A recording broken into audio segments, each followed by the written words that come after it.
I'm Molly Kimball. Welcome to Fueled, a wellness and nutrition podcast. I'm a registered dietitian and nutrition journalist with a passion to help people live their strongest, healthiest life possible.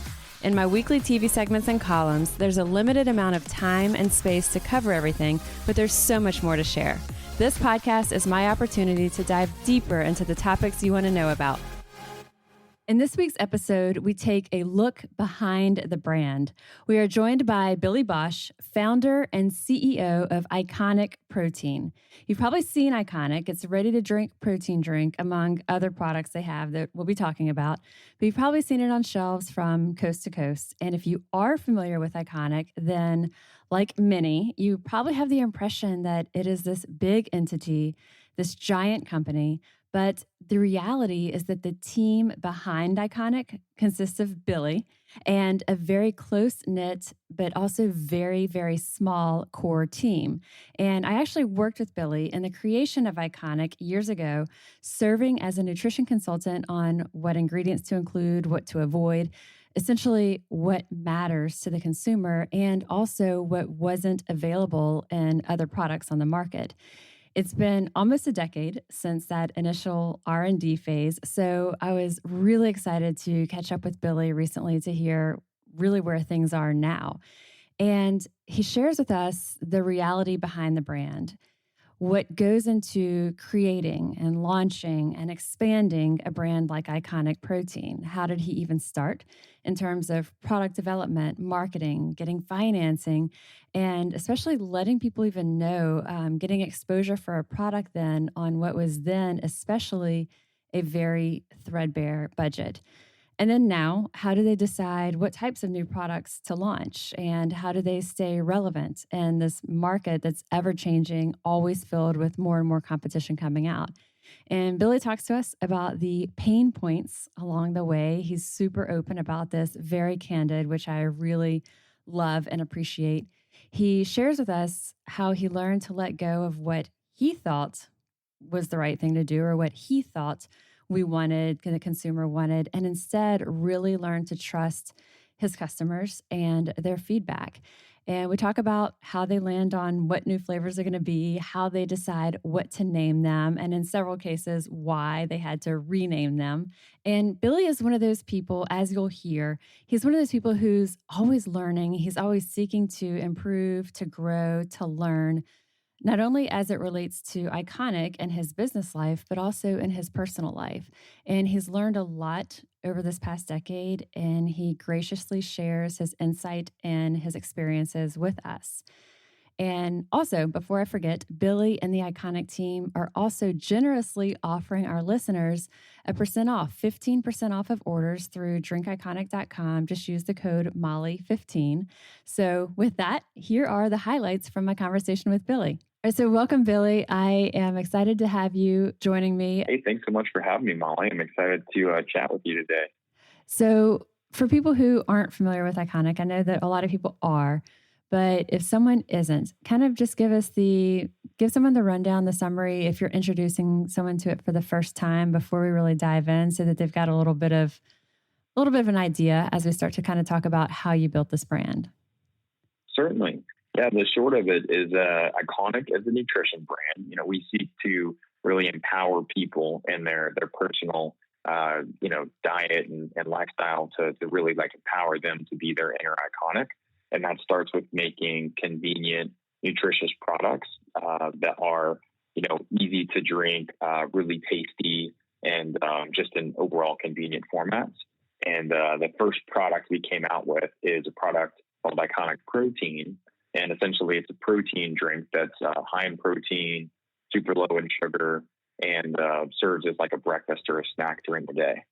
And for anyone who's listening who hasn't tried it, it's one of those things that even people who do not like protein drinks at all, they love Iconic. And it really has the chocolate truffle. People are convinced this tastes like chocolate milk. It doesn't have the chalkiness. It doesn't have a lot of the aftertaste. So you've definitely sold people on it who are definitely not protein people.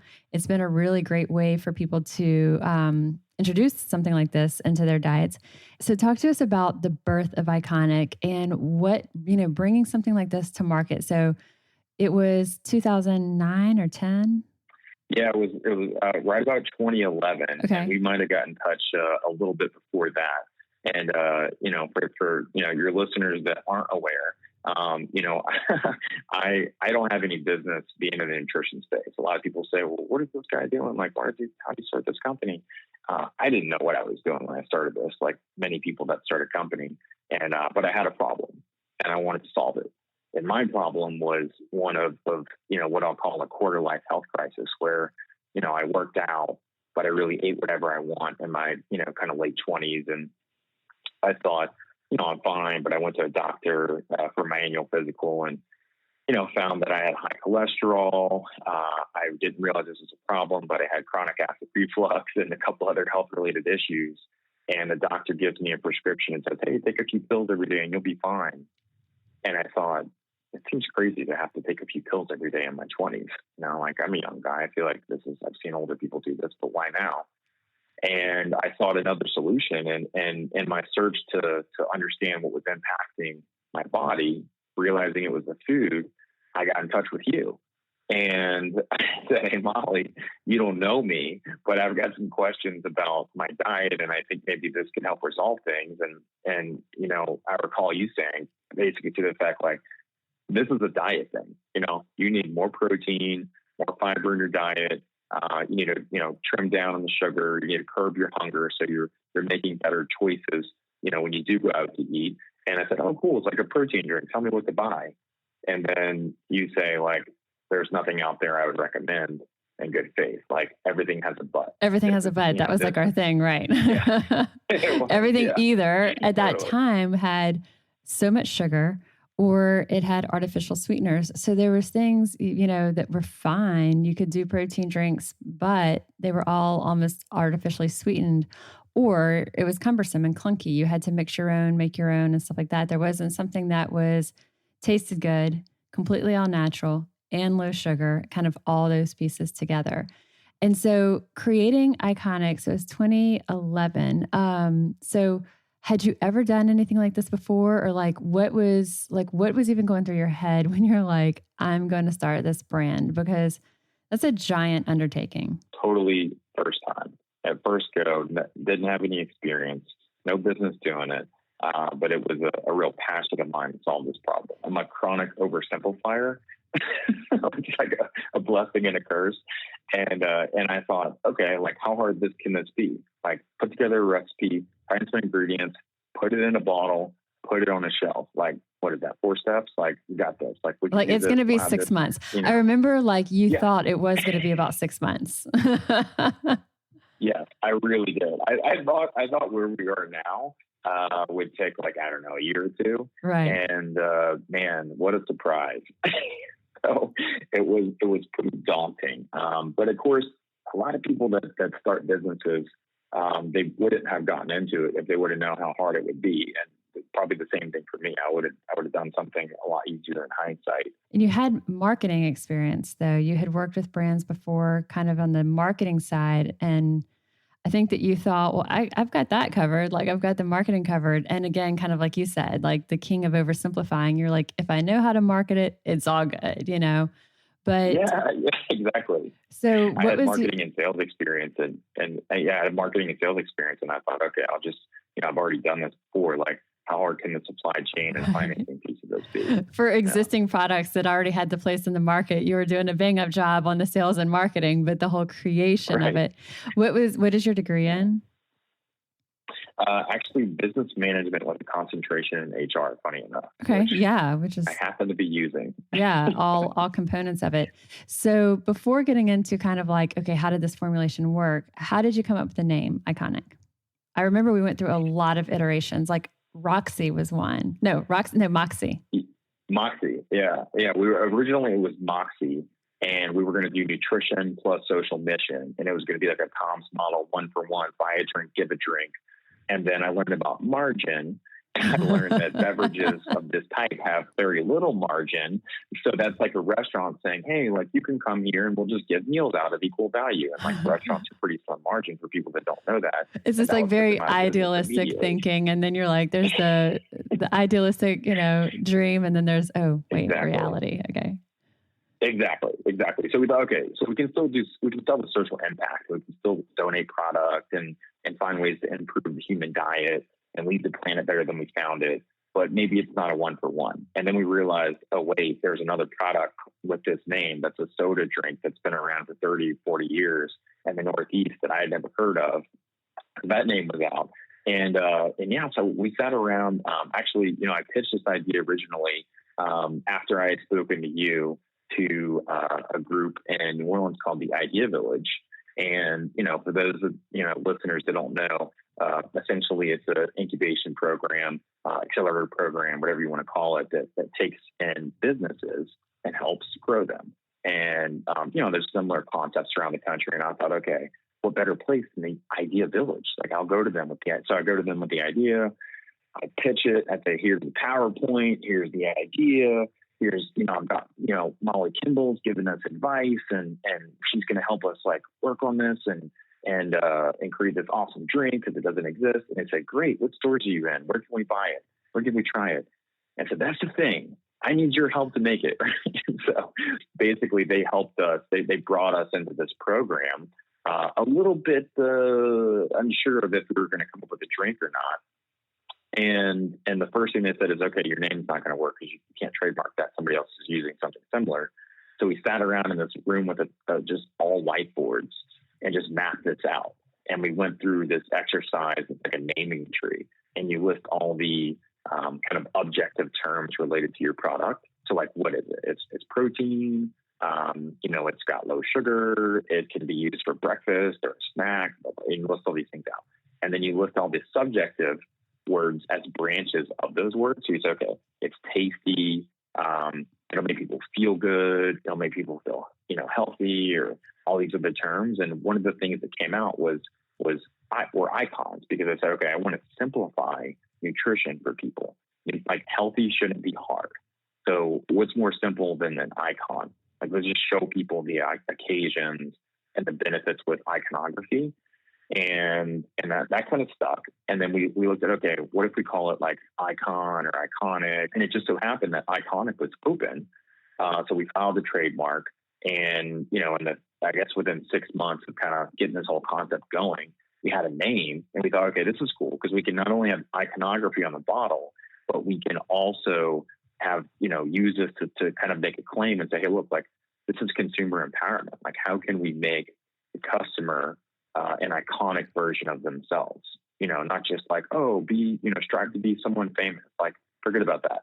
Be the best version of you. So how did you, and I know this, but for our listeners, talk to us about how you decided what ingredients went into the first iteration of Iconic. Great question. And, a lot of people have kind of asked that along the way, understandably. And, initially I remember I went to you and we kind of sat down and I said, okay, well, I doubted you, Molly. I said, Molly, come on. Every drink has a but. And I remember I brought in like all these drinks and I said, okay, Molly Kimball, this, famous, dietitian here. Like, okay, let's see if this is actually true. Like, here's like 20 drinks. Pick them apart, because I found a bunch of stuff you probably never heard of. Okay, Billy, like kind of rolling your eyes, and you just kind of pick them all apart. And honestly, like the picking apart of everything else, I think was like the basis of the formula, right? Because you say, okay, like what does everybody else have that we don't want, and what are we trying to achieve here? And we say, okay, like if we want something that's going to be a light meal replacement and something that's going to fill you up and actually taste good, what goes into that? And when we look at the tastiest protein ingredients, that happen to be milk protein ingredients that were lactose free. A lot of these plant proteins weren't very refined, so they taste really chalky, and they were kind of thick in terms of the grain level. And taste is a big thing. We knew people weren't going to drink it if it didn't taste good. And so that was one of the initial, check the boxes on taste with the milk protein, and then finding a way to use little to no sugar. We looked at a bunch of different options and landed on kind of a mix of a little bit of blue agave and monk fruit and stevia to kind of like round out a sweet profile without having too much sugar. And at this point, all of our drinks have at a low end 0 and at a high end 3 grams of sugar, per serving, which is very low when most of the drinks have 30 or 40 Right. grams a lot of times. Yeah. So one of the things that, as we were kind of brainstorming together and, you're like, hey, if you put together the perfect nutrition drink, what would be in it? And I was like, okay, we need all these things that people aren't getting in their diet, but we know that are good for us. Like, let's do green tea extract and let's do high amounts of vitamin D. And let's do, I had the sun and the moon of everything that I thought we needed. And you were like, this sounds fantastic. And because neither of us really knew at that point, I had never worked with anyone to create a drink from scratch. You'd never done it. But two things were huge barriers there. One was cost. Some of these ingredients are really expensive. And the other is taste. You throw some of these things in, especially these high phytochemical things that are very astringent, like a green tea extract, and the taste was awful. It was not going to fly. Part of this is food science, right? And there was a food scientist we worked with that helped us really kind of look at the science part of it, because to your point, you don't know how these ingredients are going to react to them. I mean, when you run this drink at scale, we just throw a bunch of stuff in there and cross your fingers, it may turn into Jello in a couple days, which is not ideal. They're a whole different product. And so that was a big part of it too, is kind of this balance of finding the ingredients and then making sure from a food science standpoint, it stays effective for the person drinking it. Stays and the nutrient levels are there. Doesn't do wacky stuff. Suspension. Exactly. It's a good drinking experience. It's smooth. Mm-hmm. There's a good mouthfeel. There's all these different things you learn about. But a lot of it's just if you don't know the answer, look it up. Well, and from that, it sounds like what you just said, it is true hard work and research. There's no shortcut on it. So if someone's like, well, what's a one-stop source for this? There isn't. You made calls, you visited facilities, you put your every morsel of your time and energy went into figuring out how to make the best product possible. I would highly discourage anyone from starting a company like this on a whim, because it really does. I think people make similar analogies about writing a book. Unless you have an idea that you just can't control, and you just got to get it out of your head and out of your body and onto paper, or in this case, into a bottle, and you're gonna live this passion for years and potentially not make any money for years, then don't do it. Right. Because it's a hard road. Let's be honest. Most businesses fail. So don't make sure you have something you're really, really passionate about. And the first flavors that you came out with, same thing there. You had all these really kind of cool varieties, and then you realized people wanted basic. And so you kept it simple, vanilla bean, chocolate truffle. But I remember you had all these different berry and mango and all these other ones kind of in your tests and trial runs, and then ultimately said, okay, we can't go too far out. We've got to go with something that's very familiar to people. Yeah, that was a real heartbreaker for me, because some of the early flavors were near and dear to my heart, and you were really excited about them. What were some of them? It was chocolate raspberry. So it was a dark chocolate with a raspberry puree, and it's actually real raspberries in it. And it was I thought it was just off the charts delicious. And then we had a coconut basil, which was actually a top selling sorbet at Sucre, that used to be the sweet shop there in New Orleans. That was the inspiration behind it. Yeah. Okay. Remember? Yeah. And Joel's a good friend of mine. I was like, man, I love this coconut basil. And he said, that's actually my top flavor. And I said, out of all these flavors, he's like, yeah, people love it. And I said, dude, I want to make a drink out of it. Right. And so he laughed and yeah, go for it. And then the other one was a mango dreamsicle. Mm-hmm. So it was a creamsicle, but mango flavored and just really, really tasty. Of course, according to me, right? And then when we go test this, people say, okay, I like chocolate, but not raspberry. Or I like raspberry, but not chocolate. And where's vanilla? I like vanilla. And they went to basics. And well, some people were excited about these.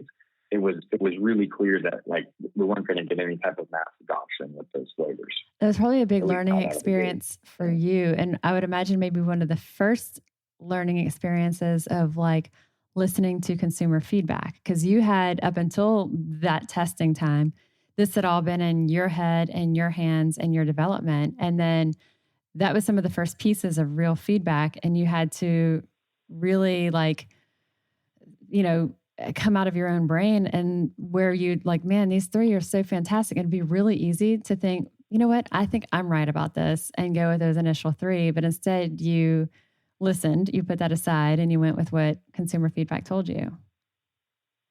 Yeah, certainly. And there are schools of thought that say throw consumer research out the window because, the old, Henry Ford adage of if, he would have asked people what they wanted, they would have said a faster horse, not a car. And so you kind of got to balance out consumer feedback with like, okay, how much of this do I take? And do I even need consumer feedback? And for us, it was important to understand, like, we're entering a marketplace where there's direct competitors. And so it was important for us to understand like what the perception of the category was and what people that didn't buy these types of drinks thought and what people that did buy these types of drinks thought. And there was a very clear correlation to like, I want chocolate and vanilla. Yeah. And like, I want to try that first. And you got to earn my trust with this. And then I'll buy some of your different flavors from there. Yeah. I remember you explaining that to me because I kind of was disappointed too. I'm like, oh man, vanilla and chocolate. But you Yeah. and that was exactly how you put it. You have to first, have people adopt it and embrace it and start to trust the brand. And then we can incorporate more. How did you do marketing in those early days? Because you were on a shoestring budget. How did you spread the word that this product existed and that it was coming to market? Yeah, a lot of it, to your point, was just grassroots. It was just talking to people and spreading the word around New Orleans and getting people talking about it and having dialogue and understanding what other people had, those pain points, and starting to try and talk to some retailers and trying to understand how that worked. And there's different channels of retail, right? So you got to understand like how to drive marketing awareness. You've got grocery stores, you've got military bases, you've got convenience stores, you've got gyms, and all these are different channels of trade.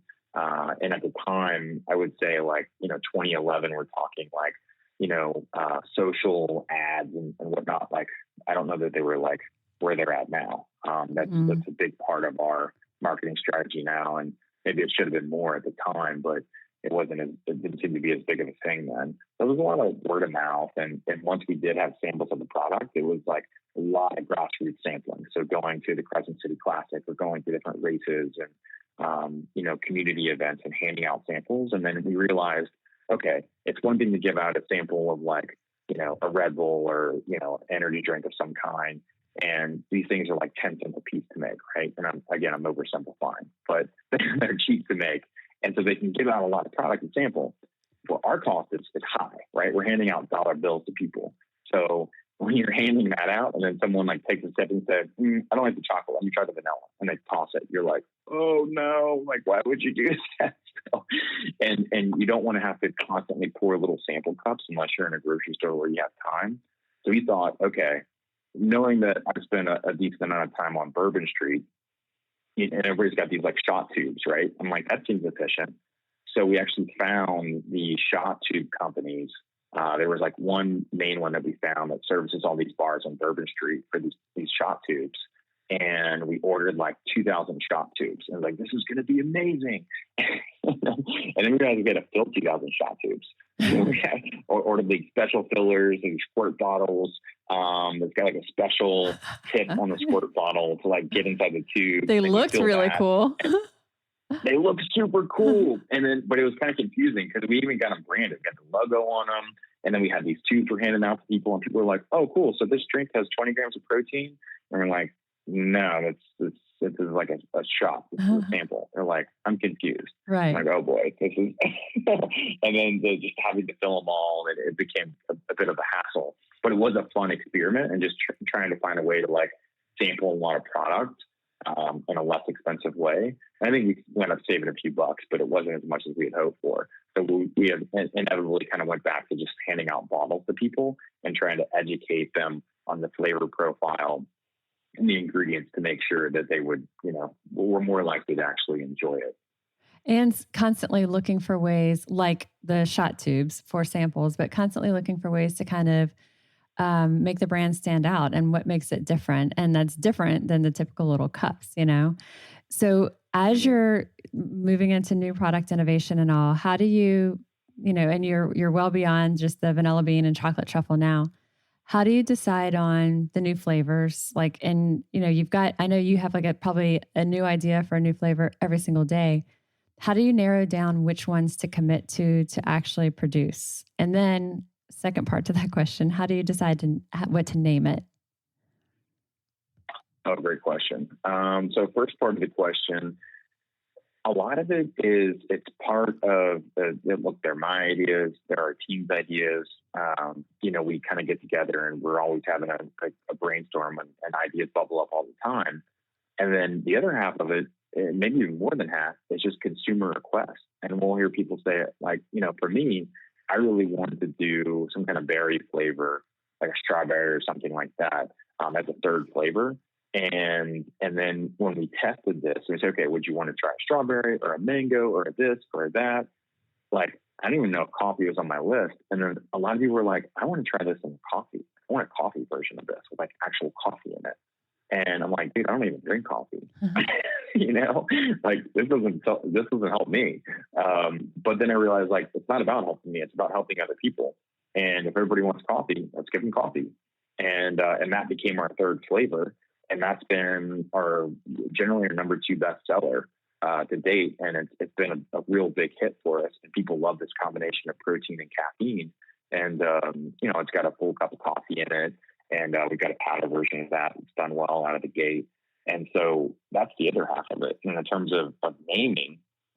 Well, that one was called Cafe au lait in the beginning, right? And it's Cafe Latte now? Oh, totally. Yeah, great point. I always heard about this. So it's Cafe au lait at the beginning, which everybody in New Orleans and Louisiana knows and love. Like, I grew up on Cafe au lait. Like, when I was little, it's funny, I used to drink coffee. My mama would take coffee and put it with milk and put it in a bottle when I was still drinking out of a bottle. And just give me that in the morning and go watch cartoons. Right. So like, I grew up on Cafe au lait.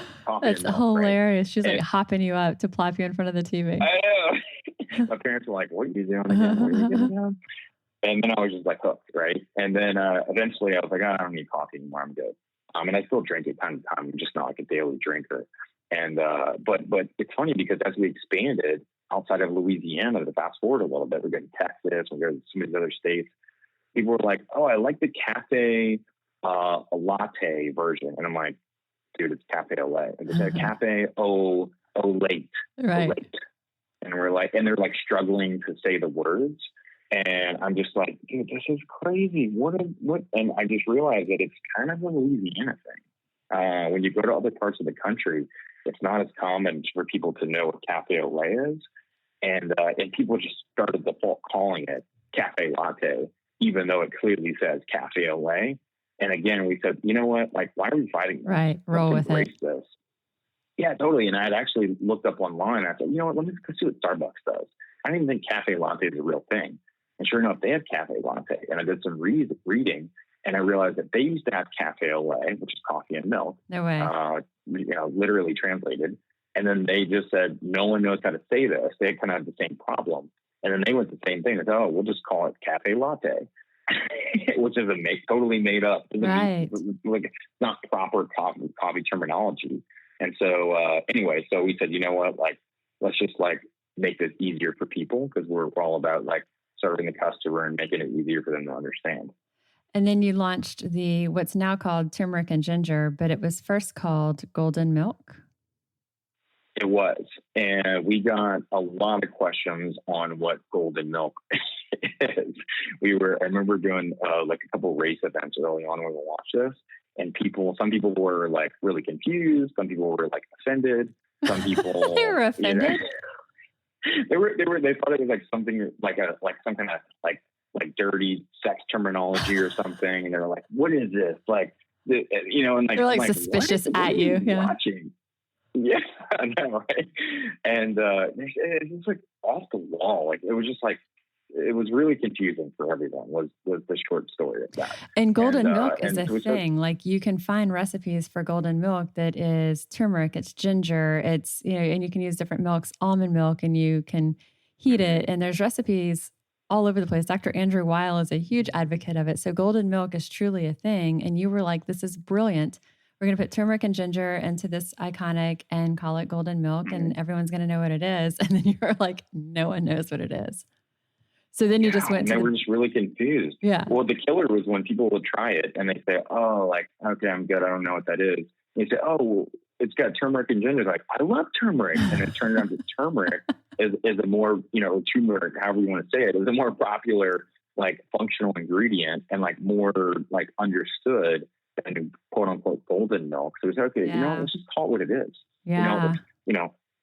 Turmeric plus ginger, and it's got some black pepper in there for the absorption of the turmeric, and then we've got a cacao plus green. So this could be like kind of our functional line that's got ingredients and frame that up, which is essentially what that became. It's like, let's just call it what it is. Yeah, that's what I was just going to say. Instead of spending this time on these like fancy names that you feel are so innovative, and then you realize we got to just go simple, make it really easy for people to recognize it and understand it and not have to guess of like either how to pronounce it or what's in it. And because it's like, if someone has a question about something, they're not going to fully embrace it. You have to have them fully understand it to fully embrace it.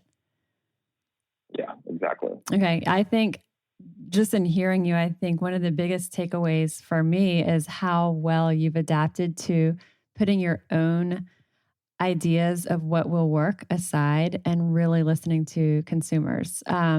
So talking about products still for a minute, how did you branch into protein powder? What made you decide to go that route? Yeah, I mean, it's funny, like there are so many protein powders out there, like why create a protein powder? And I wondered that. Yeah, I had the same thought. And you and I have talked about this, and I'm like, the market is really saturated. Yeah. Right. But what we found is that like there were just a lot of customer complaints that people would reach out and say, when are you going to do this in a powder form? Like, I love Iconic, but like I can't take it on a plane, or I can't travel well with it, this, that, and the other. And we said, well, there's other protein. Just go buy a protein powder. And they say, oh, I can't find one that's got simple ingredients. They've all got added sugar. They've all got this or that, or sucralose or aspartame, or these ingredients like the cancer and whatever else may be out there. And so we said, you know what, let's just try making our own powder. And again, that was something that seemed really simple, like take ingredients, put them in a bag. And it wanted to be a lot more complicated because our protein powder is like, it's like really fluffy. Like if you open a bag, it's like it like poofs into the air. And that's one of the reasons it tastes really smooth is because like you've got this really fine consistency. It's like when LeBron James claps his hands and talk to us, right? And like that's what you feel like when you open this bag because it just kind of goes everywhere. But and that actually created a lot of manufacturing issues because like it was just really hard to put it in a container. And so anyway, we launched these powders and they were a hit. They it took a little bit of time to like just get them out the door. But once we got them out, we got really positive feedback from people. We had one of our retailers, Sprouts. They don't take a lot of protein powders because they've already got so many. And they did an in-house test and kind of like a blind taste test with their staff. And they let us know like, hey, out of all these brands that want to get on our shelves that we mix with water alone, yours came out number one in taste. And I'm like, wow. I mean, I know it tastes good, but I didn't know it was going to be that good.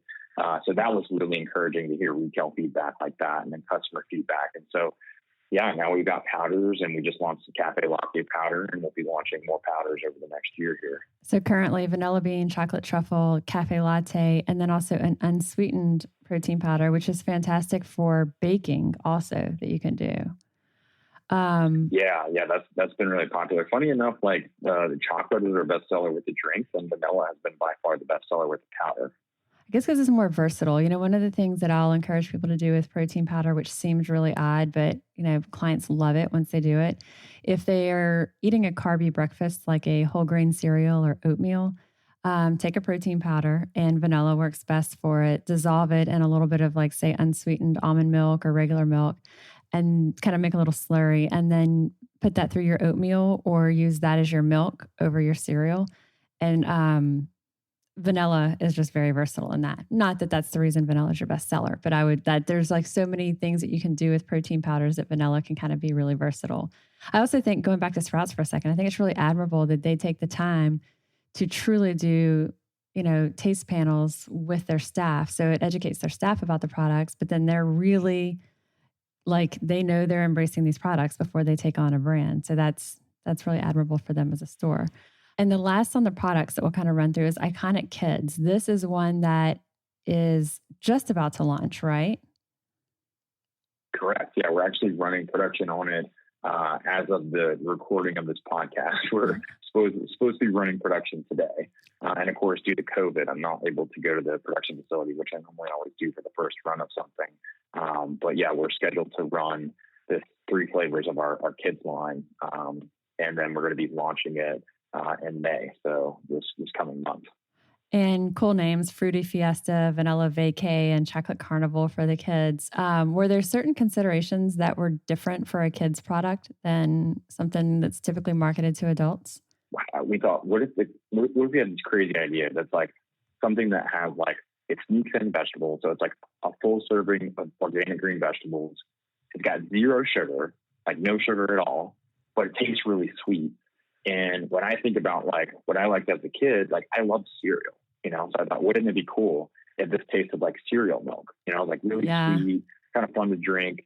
And that's where they really started. We actually had, some different types of cereal, and we put it in milk, and then we tried drinking the milk after. And like the Fruity Fiesta is actually like a mix of like, we had like, Fruity Pebbles and Fruit Loops and kind of fruity cereals like that. And we tried the milk from that and said, oh, this is really good. Let's match that. And like, if you do a blind taste test, which we did in our office, like it's really hard to tell the difference between that. And same thing with our chocolate. Like it's kind of like Cocoa chocolate Puffs. cereal milk. Yeah, exactly. And the vanilla is just like a really fun kind of sweet, like it's like almost like a vanilla, melted vanilla ice cream. Mm-hmm. So they're sweeter profiles. And what we found is that kids do like sweeter stuff, right? So let's give them that sweeter profile, but without the sugar.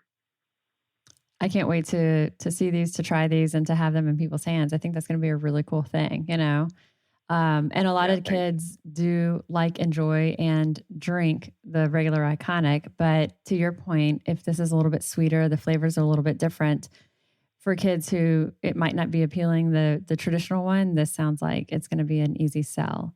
I want to take a minute to share with y'all a bit about Theragun, our sponsor for this week's podcast. So one of the things that I've struggled with over the years, and I find that it gets worse as I get older, is post-workout soreness. And it's really more stiffness, especially if I'm sitting a lot during the day and I didn't have the time, or really didn't take the time to properly stretch out after a workout. So I recently tried, and I am crazy about Theragun. It is a handheld deep tissue therapy device that relieves muscle tension with this precise calibration of depth, speed, and power. It's also really quiet. It's really easy to use. It comes with 5 different attachments, which also makes it really versatile. There's kind of a little ball that's a little bit more of a blunted effect. There's a wedge. There's also a cone that allows you to really go deep into the muscles. So thanks to Theragun, you can now try it risk-free for 30 days. There's really no substitute for the Theragun Gen 4. It has an OLED screen. It comes along with a personalized Theragun app that you can use, and it has the quiet and the power that you need. So it starts at only $199. Go to Theragun.com/fueled right now and get your Gen 4 Theragun today. That's Theragun.com/fueled, Theragun.com/fueled. So tell us the scope, the reach of Iconic. It's literally coast to coast throughout the United States, right? It is. We're in some national retailers like Whole Foods, nationwide. So you can find us there on the protein bar and drink aisle. And then we're in other stores. We're in a portion of Target stores, a portion of Walmart stores. So you can find our store locator on our website. And then, of course, online on our website, drinkiconic.com, and on Amazon. Talk to me about what goes into building a brand like Iconic, because people see it from the outside and it looks one way. There's so much more behind it than what it looks to, the person just from the outside in. And I know, like you've shared with me, that people say like, "Oh my gosh, how did you grow this so quickly?" Or "You're so lucky, you're doing so well with all this," but they don't really see the incredible amount of devotion and time and energy, and that truly the last more than a decade of your life has been devoted largely to this brand. Yeah, true. It's like crazy to reflect on that because time really does fly, and it has been about that long, and there's been a lot of ups and downs, and I've learned a heck of a lot about running a business, and I've definitely had a lot more failures and successes with the business as a whole, and look, you learn a lot from failure. Originally, like, I was like really down on myself every time I messed up or made the wrong choice. And it can kind of lead to, analysis, or paralysis by analysis. And I think one of the important things is to just fail fast and get it over with. And it's better to just make a decision and move on. And if you're going to fail, just get it out the way. And what I learned is that, like, there's this mix, right? And like, we could call it like, the trinity of a consumer product company, right? You've got money, and you've got people, and you've got product. And again, I'm oversimplifying. There's a lot of other elements that are important, but let's focus on these three for this instance. And initially I thought, okay, well, if we have a great product, like, the rest will follow. And false. You can have a great product, I learned, and not have money to go grow it, and, not have the right people, and it doesn't really go anywhere. And that stalled the company for a few years, right? But you can have really smart people with an average product, but no money. And again, like, you don't have the capital to get somewhere, you don't go anywhere. You can have the same thing, money, but average product with not the right people. So what I learned is that the most important parts of this equation, as I see it, are having the right financing and having the right people. Because without those two things, the company can't really go anywhere. And that was a really critical learning that I've had over the years. And, shame on me for not picking it up sooner. Like, live and learn. So how did you start that element with financial backing and investors? What does this even look like for someone? Like, how did you even start or know where to start?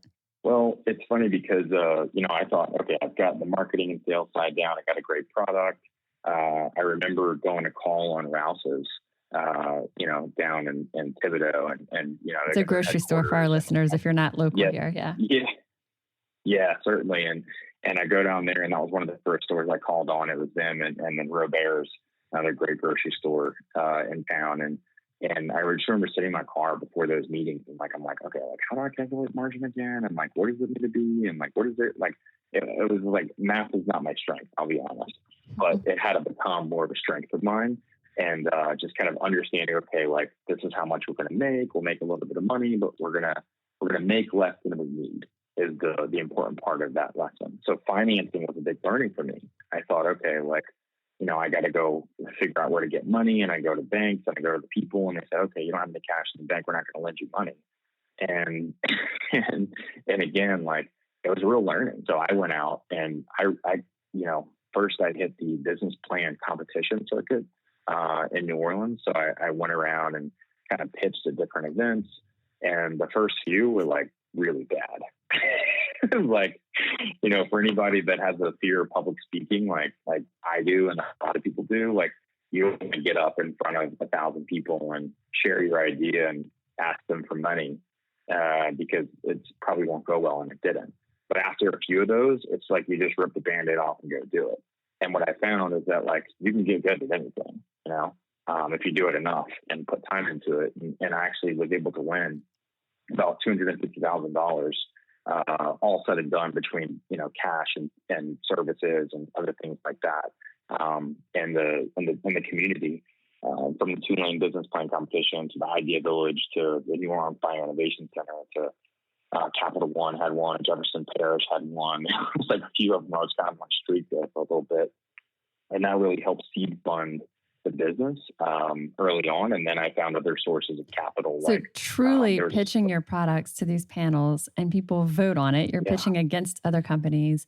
And because I remember I was there for the Idea Village one, and you've got your crowd support, your cheerleading support. And it's like this, and you never come across as nervous as you're presenting. So it's interesting for me to hear you say that you didn't feel like you were a great speaker at the beginning, because you, to me, have always come across that way. But when we're saying raising money, it is truly like spelling bee style. You're in front of people, you're pitching your product, and then the next person does.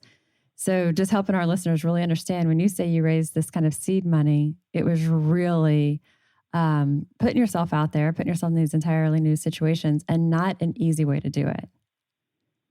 Oh, no. There are definitely easier ways to go out and raise capital and find money. And there's a lot of work that goes into the pitch decks and getting in front of people and working on your what you're going to say and sampling the product and this, that, and the other. And it's hard, but I'm incredibly grateful for the resources that are, and the New Orleans community that helped us really get this going. But at the end of the day, it's like, it takes a lot of money if you want to grow a business, that's not at, we'll call it 70-80% margin, and you're throwing a lot of money back into marketing, which we have been historically. So then when you're pitching to individual investors, that's a little bit different, because then it's an individual or a venture capital. Correct. Much different. It's usually a smaller group of people. I've been to people's houses and pitched over dinner. And I've been to people's I've been to people's offices, to people's living rooms, we've met at coffee shops, met over drinks, you name it. I've been there and pitched.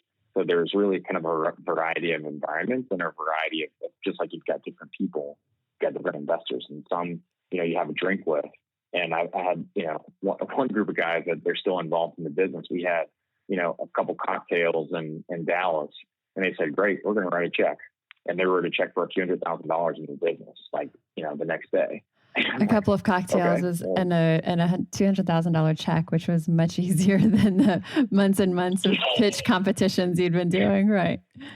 Oh, exactly. Were you always okay with being turned down or being told no, or did you have to become more okay with that to not take it personally? Just like starting a business with these highs and lows, that can be pretty gutting. I took a lot of weight on my shoulders, and it took a toll on just me personally, your mindset, your friendships, your dating relationships. It definitely takes a toll, but I've learned I'm not perfect. It still weighs on me, but I learned to cope with it. It's almost like if you go on a roller coaster for the first time, and it's like, whoa, this is crazy. And you're up and you're down and your stomach's all over the place. And you're like, oh, it's nuts. But if you ride that roller coaster every day, you're going to be yawning. And you start to anticipate where the highs and lows are going to be. Yeah. Exactly. You start to see it and you start to understand it and you start to kind of note it. And you say, okay, this is happening to us right now. It's happening to the business. I understand that. I can't do anything about it, but I can address it and I can do something going forward. What am I going to do? So talk to us about that. You started to just a bit, but the evolution over the past 10 years that you've experienced as a person and as an entrepreneur, and how this did or has or continues to affect personal life and your own personal wellness, your personal relationships. What's been, things that have, because I'm sure there's been sacrifices that, again, when someone from the outside is like, oh man, you're so lucky, or this has been so easy, it's a breeze for you. They don't see the toll that certain things take. Oh yeah. And for me, it was, and I think a lot of entrepreneurs and friends and family members of entrepreneurs, because it's always a network of people that are affected. It can be as, like it was for me, it was all about the destination. Like, when am I going to cross the finish line? What is our finish line? How do we get there? What is it going to take? Like, either it's, if you're not first, you're last, they said, right? And it was like one or the other. You either win the race or you don't. There's no in between. And so it was really hard to just like carry that weight of like success or failure. And a very singular focus. Yeah. Yes. And a very singular focus of just growing this to a certain level. And of course, I always thought this would happen a lot faster than it did, and it's taken a lot more time. But I've learned in the last few years to really just enjoy the ride and kind of understand that like this is a fun thing. Like not everybody gets to start a business, and not everybody makes it where we have, and a lot of companies have made it much further, and I aspire to get there. But even if we don't, like I've had a great experience. There's been ups and downs, and I appreciate things about all those ups and downs. And I think it's just a shifting, the perspective in order to like be a happier person is really important.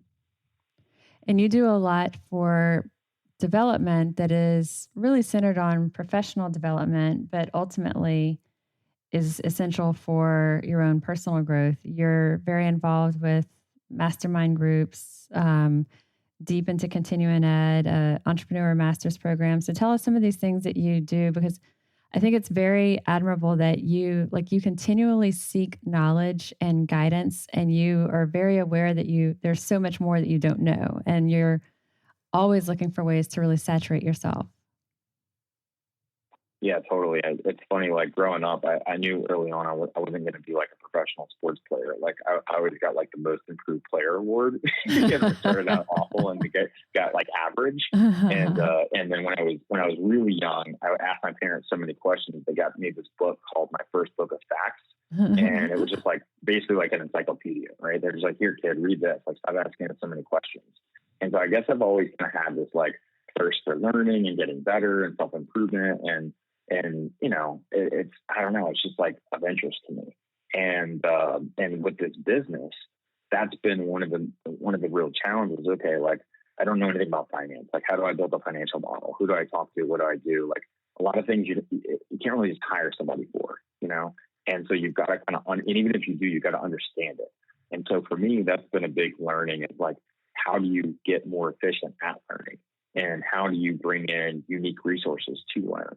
Because you can match another company's level of growth, but you got to figure out how to get there, right? And you can exceed, your own expectations, but a lot of it is about that continuing education. And so for me, that's been a real priority. I mean, some people, would argue too much of a priority, because it's like you can easily, fill up your schedule with like, networking events and mastermind events and all these other, lots of books to read. But for me, like, my continuing education is critical to success and just, problem solving in general. So talk to me about the core values that you use. I had asked you about this ahead of time, if you guys had it. Not only do you have it, it's a very defined set of core values. And not something you have to share all of it, but I think that it's impressive that this kind of drives each of the key decisions that you make, and kind of how you decide where you're going to spend your time and your energy.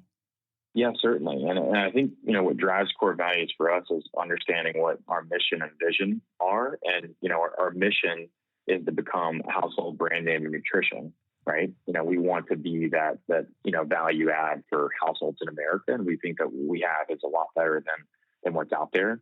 And, our vision is to change the human diet for the better and leave the planet better than we found it.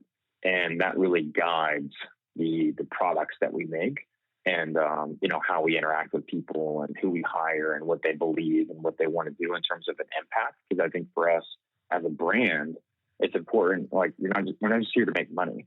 Like, we're here to like leave a lasting impact on the human diet and on the planet.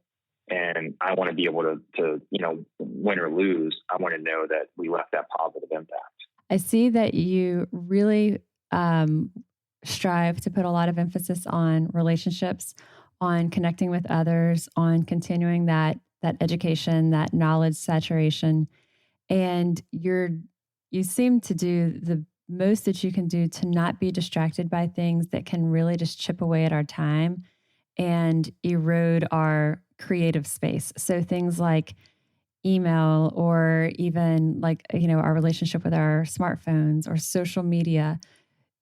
Tell me your strategies to not let those things infringe, because if we engage in every single thing with our smartphone or social media, every email that comes through, you're never breaking away from technology to actually do anything that's a bigger picture strategy.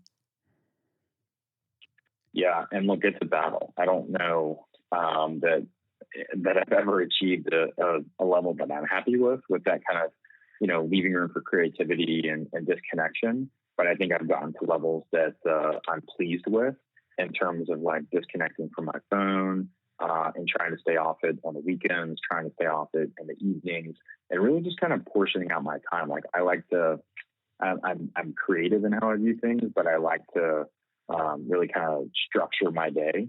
And lately I've tried like bucketing my days, right? So like Monday is marketing and Tuesday is supply chain and Wednesday is legal and HR. And like at the end of the day, it's a mess. Like things just come in and you've got to add them on your schedule, but it does help to directionally focus on certain things. And there's going to be meetings that pile up on a, weekly and monthly basis. And you might as well just lump them together so you can stream your and really kind of get into a flow state. So you have like, okay, like I'm thinking about marketing a few different times today if this is a regular meeting. And, another thing I do is that the first, I'll call it 3 or 4 hours of my day, I block off and I put one thing on my calendar and it literally says one thing. And I mark the time as busy so that I can show up and I can actually just like work on important, like what's the most important thing I can do for the business today? I'm like, that's what I work on. And you, like in that window of time, like you're not checking emails or you're not responding to stuff coming through your phone. Like you try to protect that time to do kind of like deeper project work. Exactly. So I want to dive deep and not just like, you can be great at emailing, right? But at the end of the day, if I'm great at emailing, like a lot of other areas of the business are going to suffer, and email is not going to push us across the finish line. It's not going to get, at least as far as I'm concerned, it's not going to get us where we need to go. So I'd rather say, you know what, I'll check in on email, twice a day, in the morning and then at night, and like, filter through things versus just like these people that are, and I've been that person too, where just like ding notification, and that, you're getting that like constant distraction, so that you never have a conscious, like streaming, like mode of thought. And like for people that are like, oh, this guy just can't multitask, or other people can't multitask. It's scientifically proven that humans are horrible multitaskers. We're all horrible multitaskers, even if we think we're really good at it, right? Something falls. Exactly. Yeah. I mean, like everybody knows the person that's like looking at their phone, emailing, and like having a conversation, and like they're not having a conversation. They're like texting and driving. Guess what? Try that. It's like worse than drunk driving, and it's a fact. It's not like you can't be like good at it, right? Everybody's trying to multitask, and I think it's a healthy thing to do, to just step back and think, how can I like monotask, and how can I really focus on what's important and forget about all this noise? I try to cluster together the types of things that I have going on too, and to cluster whether it's phone calls, conference calls, or so that it's as much as possible like things as well, because our brain flow is in that mode, and we can really then like deeply immerse in whatever that topic is or whatever kind of that flow is. But it's vastly different to go from, a conference call that's going to be about finances and budget and stuff, and then to try to shift gears and go into this real creativity, productivity mode. And so for me, like if I'm writing or I'm coming up with creative content, which is, I think, a similar thought process of the creative side of your brand, it's like, it's hard to vacillate back and forth between those. So I try to block it into those chunks as well, to where I'm not having things interspersed and interrupting it. But you really have to actively protect that time, because it is very easy for things to kind of creep in.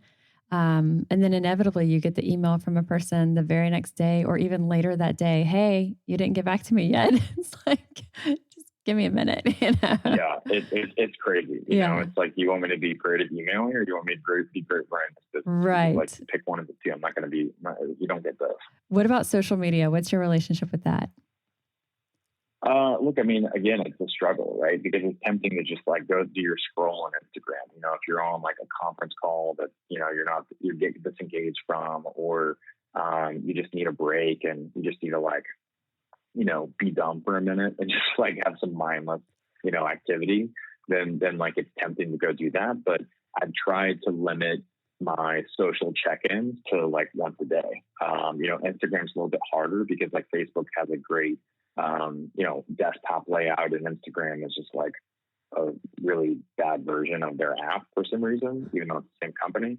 I don't really get that. But yeah, it's easier to log in on Facebook like once a day and check notifications and messages and whatever else. And then with Instagram, more of a challenge. But I find that like by having my phone away from me, like okay, the phone's over here, I've got my computer over here, turn iMessage on, like got my messages coming in, check those every now and then, like focus on certain tasks and just like do that work. And it's when you have your phone in front of you, it's like I don't even have self-control. Yeah. Right. It's like too much of a temptation. So I think that like putting the phone like out of the picture just really helps. And I try to like stop taking my phone into meetings, or if I do, I just throw it in my bag or something. Right? I do too. Like having the phone Agreed. on the table during a meeting or at dinner is just too distracting. And if I'm working on something, I will put my phone physically away, as you said, like to where it's in the other room, or at the very least turned over so that I'm not seeing text messages or notifications come through. The downfall of that is twice I've completely blown through a call that I missed because I got so immersed in the creative project of content I'm developing. Mm-hmm. I lost all track of time, which was a beautiful thing because I was completely doing what I had intended to do, lost track of time, and twice I've blown through because I didn't have those alerts popping up on my phone to remind me. But, it's a trade-off. Talk to me about I'm with you. I've turned all notifications off, and I actually had this experiment where we had a team retreat one year, and I told everybody, take out your phone. And, okay, what are we going to do? We're going to text each other. We're going to send a funny GIF out or something. Like, what are we doing? And like I said, open settings, and I basically made everybody turn off their notifications, and people went crazy. You would have thought, like I said, empty your bank account and give me all your money. And you weren't even telling them to give up their phones, simply turn off their notifications. No. They were like, well, what if someone texts me? I said, well, you can check it later. What if someone calls? But like, I guess like we're calling back, like wow. I want everyone to be present. And I've done the same thing, and I've kept it like that. Like I like not having my notifications. The only thing that comes through is if someone calls me, I get a notification. Everything else is off, and it's great. Even your text, it doesn't pop up on the screen. You have to actively go to it. No, keep it off. I got to go to text messages, and I got to look. Yeah. I did not even know that was a feature on our phones. I'm going to do it as soon as you and I are done recording this. This morning, for example, I had a live broadcast that I was doing, and it was lengthy. It was an interactive virtual workshop we were doing, and there was like hundreds of people on the back end that I'm presenting to, and it's coronavirus quarantine time, so it's in my home. But I'm talking, and oh my gosh, text messages are popping up, and I'm trying to stay focused on the little camera and focused on my message, but they're popping up on the screen, and you don't want to reach over to your camera and swipe up because that's the camera that I'm like speaking into, but the text messages coming through can be such a distraction. I'm immediately going to turn off even those notifications. I think that's the only one that I've got. Calendar notifications, which I might need to still keep just for my own self to remember things. I do keep those. I will say for meetings, I'm with you. I got to have my meeting, pop up 5-10 minutes in advance or whatever it is, but not all meetings, just like certain ones. Like if I know it's an important meeting that I need a notification for, I'll do it. What are some of the most rewarding parts of creating a brand like Iconic? Like, if you just I know that you're in it, and there's always something that you're troubleshooting. There's always something that you're looking at. What's the next thing you're moving toward? But if you step back and just kind of take a look and really soak it in, what is it that really just is like, just a really cool, or multiple things that are your stuff that you didn't even expect would be rewarding? Great question. I would say it really starts with humans. It's the human impact, whether it be the customer emails we get or phone calls we get that say like, your product changed my life. And look, I never thought I'd be creating something life changing. I don't think it's life changing for everyone, but for some people it is. For some people, that have certain health issues or have a strict diet regimen that needed to be put on, or whatever it may be, or going through a potentially terminal illness. There's a lot of people that rely on our products, and that's like the fuel for our fire. That fuels me. And, the other human side of this is like our team, and the people we work with. So whether it's people we've employed in the past or people we employ now, having those meaningful interactions and just like getting to like be on a team with these people and drive toward a goal and a mission is incredibly rewarding. And that's been really the most meaningful piece of all this. I mean, take creating a product and putting it on the shelf in all these stores, like put that aside. That's cool and it's nice to see. But I would say more than that, it's just like the human interactions that are a result of that. And lives impacted, lives changed for the better as a result of something that you brought to a reality. Certainly. So based on what you've learned over the past now 11 years, what would you do differently if you started Iconic today? Is that would everything be different? Would some of it even look the same? Would you start Iconic today? Better question. I would. And I don't know that I would. It's hard to say you would go back and not have, some of these experiences. Of course, you would think like, oh, I don't want to have all these failures, but the failures are often the things you learn the most from. And, it would be hard to say I wouldn't change anything. I do think that I would put more of an emphasis on finding the right human beings to partner with me and just next to me to get going and drive this thing, because I think like finding the right human talent to surround anybody, whether you're coaching a team or running a company or whatever it may be, is just absolutely critical to success. And so I think that's a big part of it. And then really getting a better grasp on my weaknesses sooner. So professional competencies, like great at marketing, sales, arguably, right? But those are more of a focus versus finance and supply chain. And I think it took me too long to realize I need to focus and own that versus bringing in just like, let's just hire somebody that can work on that and focus on it. And I think like those two things in particular, like just like, making sure, your professional competencies are there and making sure that, the right people are involved with the company are absolutely critical. And those are things I would have focused on a lot sooner. And what's next on the horizon? What's coming up? I know Iconic Kids. Beyond that, do you have things that you can share with us of what's around the bend? Yeah, certainly. So, I see Iconic as a nutrition brand, not just a protein brand. So I see us getting into other types of protein, but also other types of nutrition related products. And a few that we've got mapped out that we plan on launching this year one is getting out of going beyond dairy. We've got this great grass-fed dairy protein, but like what else are we going to do, right? And we've got a collagen product that's got collagen plus cold brew coffee, some adaptogens, so reishi and lion's mane, these functional mushrooms, as well as some coconut cream, so it's keto.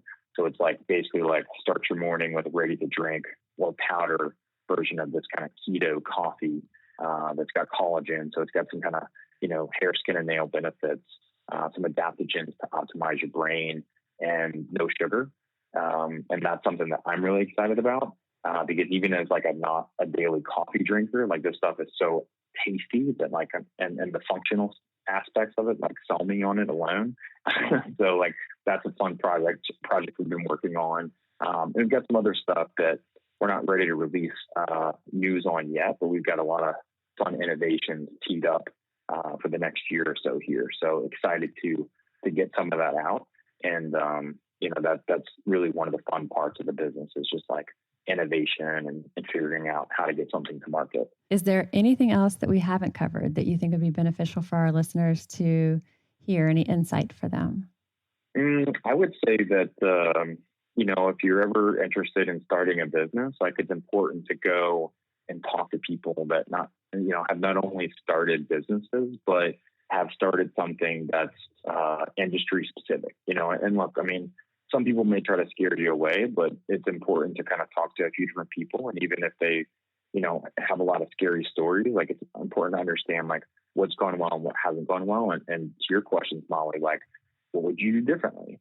And really kind of get an understanding of like at least a lay of the land, so you understand what you're getting yourself into. And again, not to scare anyone away, but it's important to educate yourself on what's happening, in a market if you want to do something. And I think you increase your odds of success if you can actually go talk to people that have walked that walk. I'm very grateful for all your, assistance and guidance early on to help us, get this whole thing going and get this idea off the ground. Well, of course, I love it, and I love seeing where it's gone. So thank you, Billy, and I hope I get to see you soon. Thanks, Molly. So insightful, so inspiring to get this really up close look behind the brand, the history of Iconic, the growth of Iconic. I am really grateful to Billy for so generously sharing his time, his experience, and his lessons learned.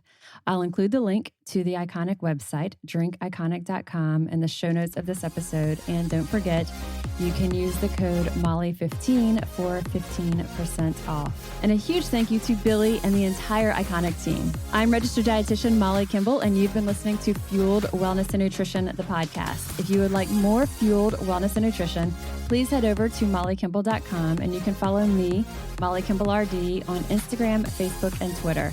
And if you haven't yet, please go to Apple Podcasts and subscribe, rate, and review this podcast. And join us next week for another dose of Fueled Wellness and Nutrition. Thanks for listening, and stay focused on living your strongest, healthiest life.